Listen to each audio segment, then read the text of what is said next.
Hey, welcome back guys, Joe here, and I think it's finally time for some first impressions about the G7.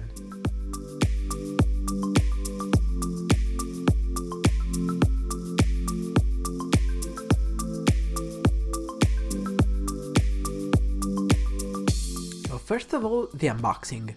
If you go for my version, you'll find the camera body with the 14-42 lens, a battery together with the charger, a USB cable to transfer files, a neckband, and finally a lens hood. Besides, you'll also find the user manual with some other paperwork and the installation DVD for some Panasonic software. Once the unboxing is done, we can get to the camera. The first thing I noticed is that the camera has a whole lot of dials and buttons.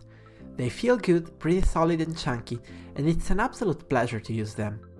The camera body is very Panasonic-like, and if you've ever used Panasonic cameras before, you'll feel right at home. The camera itself is not heavy, and I dig the hand grip on the right, which feels solid, and the textured finish does help.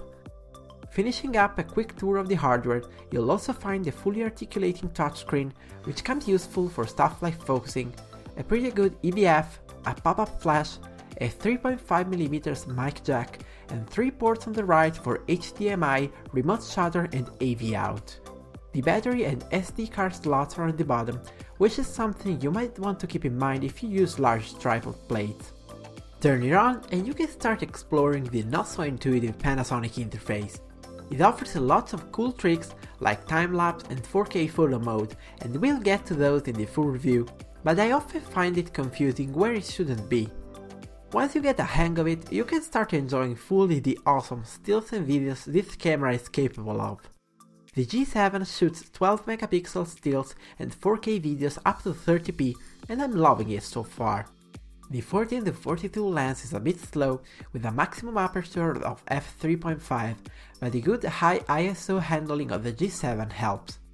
However, since I wanna make sure to know its ins and outs before giving you more comprehensive thoughts on its image quality, I'm afraid you'll have to wait until the full review comes out.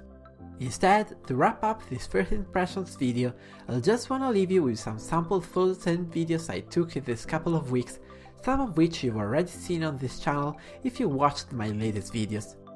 So without any further ado, here they are.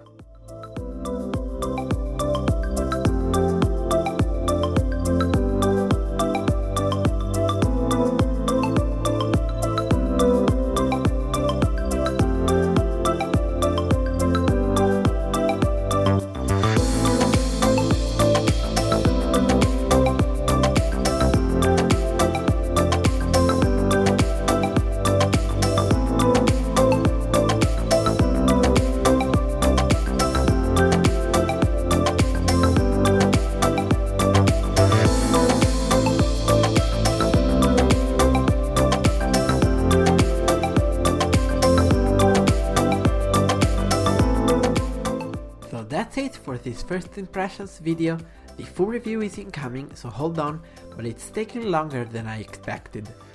I'd like to make a short version and a longer version of the review, so let me know your thoughts about that in the comments below.